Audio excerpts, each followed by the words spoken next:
j'aimerais que tu sois franc avec moi. La dernière fois que tu as connu le vrai silence, c'était quand? Pas celui entre deux podcasts dans les transports, non. Pas celui artificiel avant de dormir, quand ton cerveau continue sa ronde. Non, non, le vrai silence.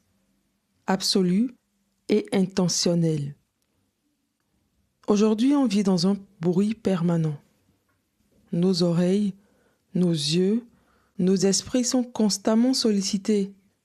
Et on a tellement peur du vide qu'on préfère remplir chaque microseconde de n'importe quoi, plutôt que de rester juste là, avec nous-mêmes. Est-ce que tu vois où je veux en venir?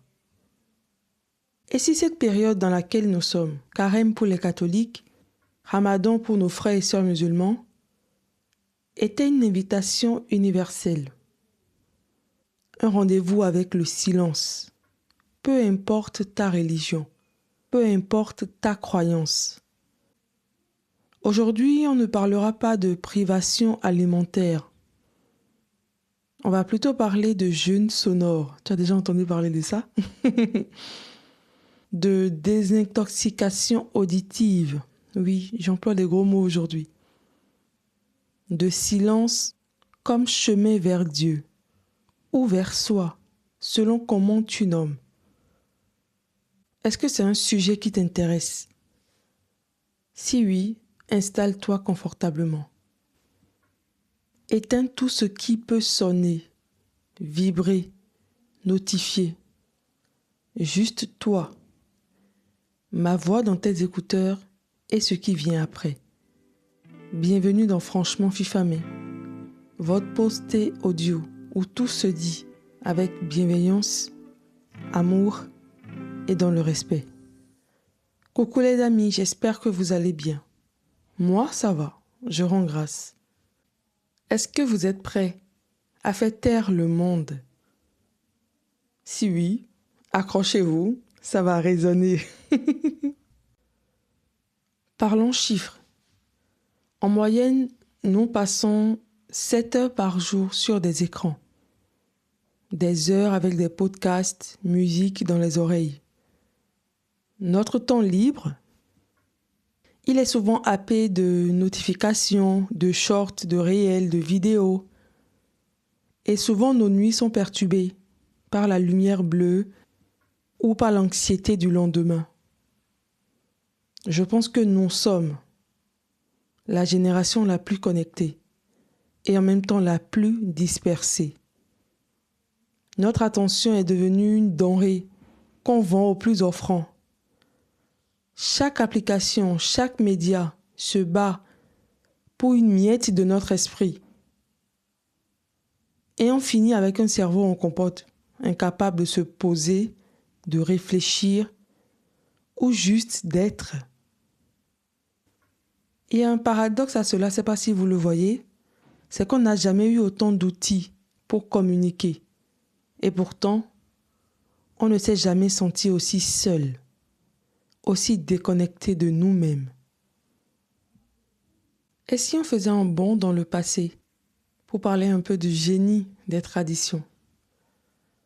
On regarde un peu le génie des sagesses anciennes et elles ont toutes compris une chose. L'être humain a besoin de cycles, de temps d'abondance et de temps de privation, de festin et de jeûne, de temps de parole et de silence. Chez les catholiques, on prend le carême, 40 jours avant Pâques, 40 jours pour se préparer, se purifier, se recentrer. Et à l'origine, c'est un temps de silence, de prière et de dépouillement volontaire. Le Ramadan chez les musulmans, c'est un mois de jeûne, du lever au coucher du soleil. Mais pas que de nourriture, jeûne de mauvaises pensées, des paroles vaines, des actions impulsives. Un mois pour se rapprocher d'Allah, pour revenir à l'essentiel. Ce que ces traditions ont compris, c'est que l'abstinence n'est pas une punition, non, non. C'est un outil, c'est un levier pour sortir du pilotage automatique, pour reprendre les commandes de notre vie intérieure. Et si on se disait que le silence, ce n'est pas une privation de quelque chose, c'est comme si on créait un espace pour quelque chose de plus grand. Moi, faire silence pendant 10 jours, je pense que ça a été une de mes plus belles expériences. On appelle ça l'école de la foi. Pour les catholiques, 10 jours où on pose nos téléphones à l'arrivée, on a 10 jours où on a des enseignements, des prières, des moments seuls, des moments où tu apprends à contempler la nature. C'est magnifique. Et j'aimerais vous dire qu'on n'a pas besoin d'être catholique, musulman, pour faire l'expérience du silence. Alors concrètement, comment on fait? La première étape, ce sera le jeûne sonore. Choisis une plage de silence par jour, 10 minutes, 30 minutes, 1 heure, ça dépend. Sans téléphone, sans musique, sans podcast, sans bouquiner, juste toi, assis, à marcher, à regarder par la fenêtre. La deuxième étape, la désintox numérique. Et si tu essayais d'identifier ton addiction, est-ce que c'est scroller sur TikTok pendant 1 heure, checker tes mails 50 fois par jour, Instagram en ouvrant les yeux le matin? Et si tu t'engageais à t'en passer pendant 40 jours, 1 mois? La troisième étape, l'attention dirigée. Quand le silence s'installe, ne le remplis pas tout de suite. Respire. Observe ce qui monte. Est-ce que c'est de l'agacement? Est-ce que c'est de l'ennui? L'envie de tout reprendre? Et après viendra la paix. Petit à petit, la paix s'installe. La quatrième étape, la question qui recentre. Dans ce silence, pose-toi une vraie question, une seule. Pas qu'est-ce que je dois faire aujourd'hui, non. Mais qu'est-ce qui compte vraiment pour moi en ce moment? Où est-ce que je me suis perdu ces derniers mois? Qu'est-ce que je voudrais dire à Dieu ou à moi-même si j'osais être totalement honnête? Le piège que j'aimerais que tu évites, c'est de croire que le silence, ça vient naturellement. Non, le silence, ça s'apprivoise, ça se cultive. Les premières fois, ça peut être inconfortable. C'est normal. Reste, ça passera. Et pour aborder le côté spirituel, dans la Bible, le prophète Élie, qui était au bord d'un burn-out spirituel, il fuit dans le désert, il cherche Dieu.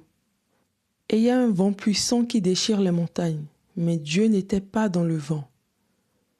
Puis, un tremblement de terre. Dieu n'était pas dans le tremblement de terre. Puis, un feu.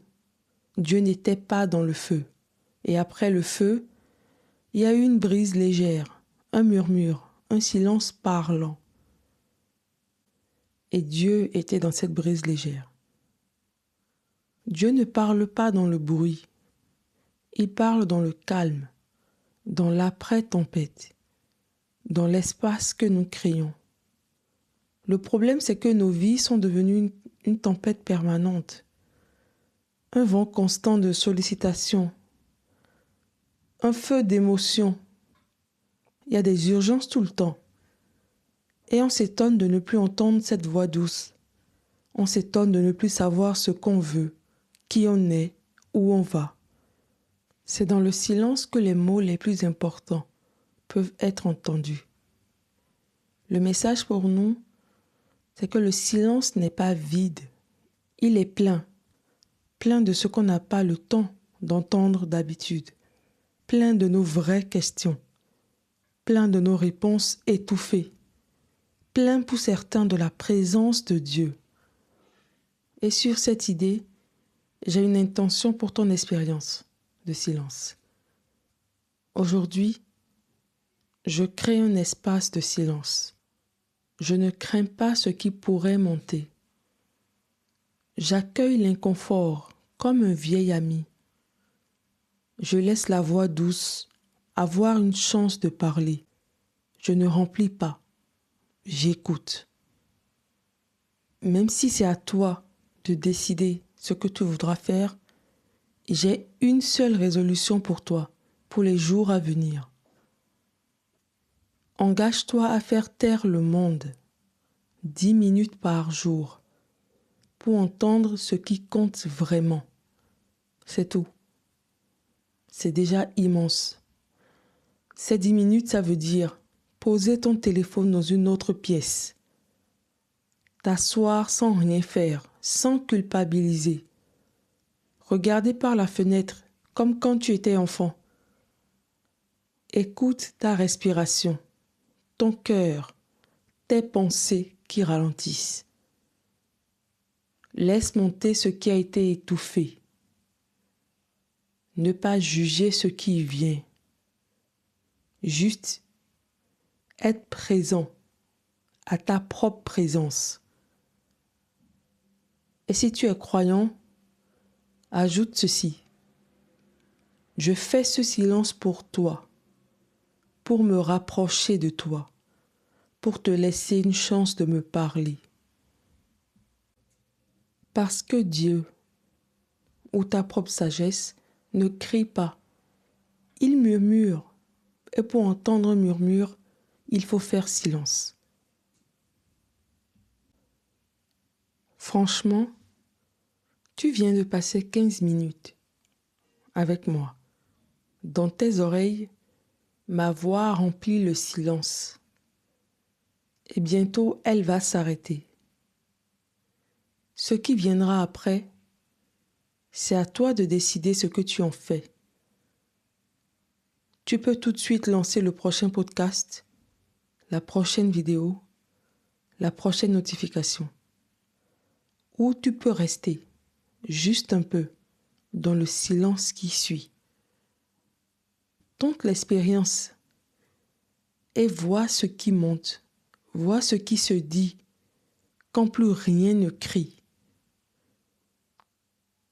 Et si cette période c'était une porte entrouverte sur un espace plus calme, un rendez-vous avec toi-même, avec Dieu, avec l'essentiel. Tu n'es pas obligé d'y aller, mais si tu oses, tu pourrais découvrir que le silence n'est pas vide. Il est peut-être la chose la plus pleine que tu auras vécue depuis longtemps. Merci d'avoir fait silence avec moi aujourd'hui. Merci d'être là, épisode après épisode, à chercher du sens avec moi. Prends soin de toi profondément et prends soin de ton silence. C'est là que tu te retrouves. Comme promis, pas de jugement, juste de l'amour, de la bienveillance et un rendez-vous dans 15 jours pour une nouvelle infusion de conversation. Gros bisous. Mouah. Prenez soin de vous.